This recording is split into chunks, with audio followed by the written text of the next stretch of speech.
Hi guys, Evil Cake Genius here. We are gonna make some cute little candy bars today. It should be easy, hopefully, but I can make anything difficult, right? So I've got these adorable icing sheets that we do. And some of you maybe did these last year. The company that did our candy bar mold went out of business. So we've got a new candy bar mold, which means that these are a different size. And the nice thing about that is you're going to get more per sheet. So I've got 7 per sheet, which is very exciting. So I'm gonna start with this one. This is our best seller from last Valentine's Day. And so it's cute little squirrels. And I've got pecans and walnuts, and we're gonna whip these up. So this is just, need a scissors. Crap. This is just, this is half bright white chocolate coating, and half regular white. The bright white itself, because it's tinted white, is a little bit harder to work with. And so I want it to be not yellow. You can see it matches pretty nicely. I don't want to use the straight bright white because the straight bright white is just, it's a little thick. It's not great. And I didn't want to have to, I was being lazy. I didn't want to have to thin it down. So this is half and half, and it gives you a nice soft ivory instead of that yellowy ivory. And this is just dark chocolate. And you can get the coating on our site. Difference between coating and chocolate is you don't have to temper it. So this is my favorite because I'm lazy. So I microwaved this for 15-second intervals in between, and these 2 bags together took about 45 seconds. And I'm just gonna fill the mold. See where we're at. It's loud. We just tap it out, and that gets all the air bubbles out of there. You can see I went over a little bit here, so I'm gonna get my knife, my palette knife, and just scrape that back in, because then that'll break off when it comes time. So, or I'm just gonna make a giant mess of it. How do I make a giant mess instead? Yeah, I think giant mess is the order of the day. Okay, get all the air bubbles. Use the white stuff too. And this is a little different than we used to do them. They used to fit right in here. This is a beveled mold, so you'll see. Patience, people. Just get rid of all that. Oh, there was chocolate on there. Hold on. Don't cross-contaminate your chocolate, people. Get rid of that. Never happened. And then I'm just gonna the edge of this, and we're gonna throw, I just happen to have some pecans left over from Christmas stuff. We're gonna do some pecans. I like to leave them visible. You can mix them in if you want. I think especially with the little squirrel on the front, it's kind of fun. Let them be visible. Plus it gets the salty in there. And I've got some walnuts too. So we're gonna do, you can do anything you have. And it doesn't have to be nuts. I just think it's funny because of the nuts about you, squirrel. If you've got nut allergies, don't worry about it. You can be nuts about someone without putting nuts in their candy bar. Can I say nuts a few more times? Okay, what I'm gonna do is scrape off the edge of this so that it doesn't bleed out. I'm gonna throw this in my refrigerator it's a pretty thin mold, so it's not gonna take long. I'll throw this in the fridge for about, I don't know, 5 minutes. Push those down. And then we'll get to phase 2. So I will be right back. Guys, we're back. So I've got those candy bars set up in the fridge. And while we do that, I'm gonna get the sheets ready. So all I'm gonna do is cut along the lines. It's pretty easy. It's not easy when you've got shadows from the, I lied, nothing's easy. I think that's it. We'll see. So this is on the backer. Key to these is don't open them until you're ready to use them because they will dry out. And other than that, they just peel and stick, and they're great.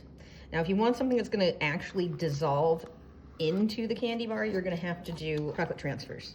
But you can't get this kind of detail on a chocolate transfer, so this is just kind of a little layer of thingy candy, printed stuff. So don't expect it to dissolve, but they are delicious.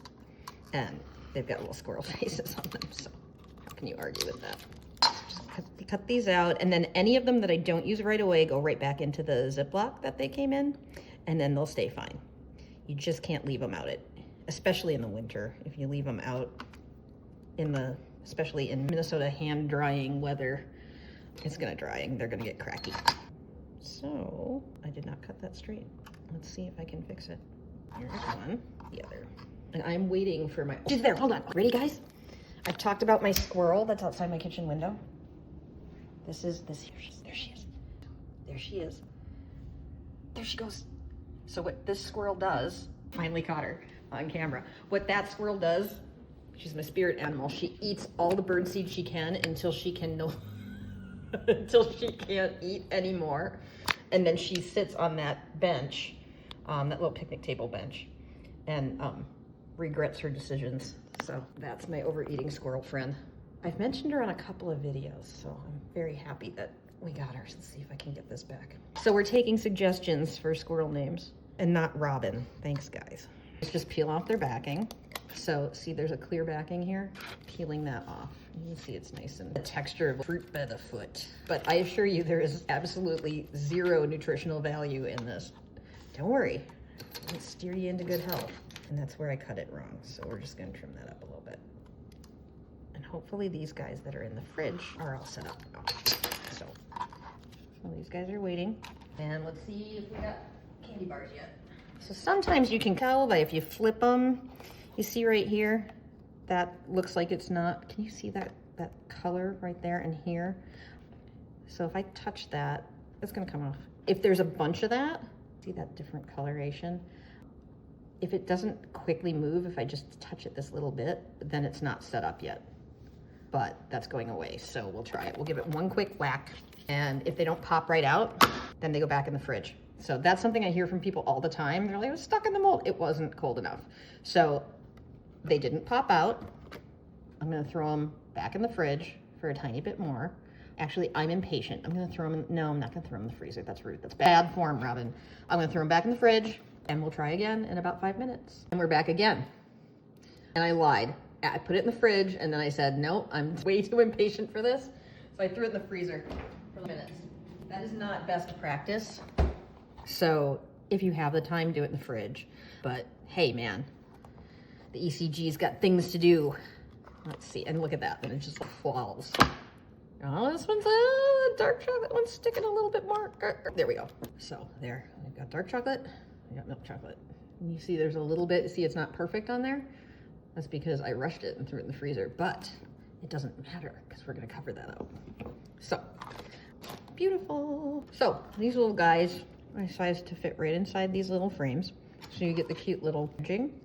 On some of the other ones, I've got some really cute Victorian ones that I'm gonna dust the edge with our Shiny as Hell gold luster. But for these, I think squirrels, au natural. And how we get these to attach is, of course, Wicked Sticky. So this comes in just those lovely little, just like Elmer's. Well, so if you know a glue eater, you can get them this and it'll work too. It doesn't take much. If you do a ton, it's gonna start dissolving the paper. So I just put like a little drip in there. The whole idea is to just get a tiny little coat on this, and most importantly on the corners. And see where it's like beaded up there a little bit? Can you see that? I don't know if you can see that. So I'm gonna make sure that there's no actual pools of it.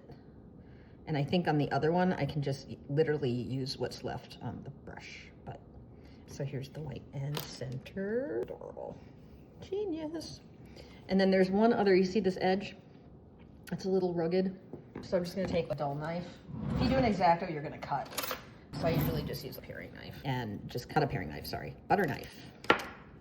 And you just cut that very lightly, just scrape off that little added edge. And then they're perfect. That one doesn't really need it. Anyway, so there's one. And let's get the other one on here. So I'm gonna try it just with what was left on the brush and see if that works. And the most important thing is to hit the corners. But you have to cover the whole thing so somebody takes a bite out of it, middle falling off. So I think that's gonna do it, I really do. We'll see, we'll test it. Center, keep going a little too low, don't I? Gee, pretty damn cute, kids. Look at that. And you got nuts, look at that. Beautiful, easy, could not be easier. If you're fancy and you wanna use tempered chocolate, you can do the same thing. But I just, no, chocolate and I don't get along, so I don't play that. But there they are, all ready to roll, all super cute, super squirrely. Happy Valentine's Day.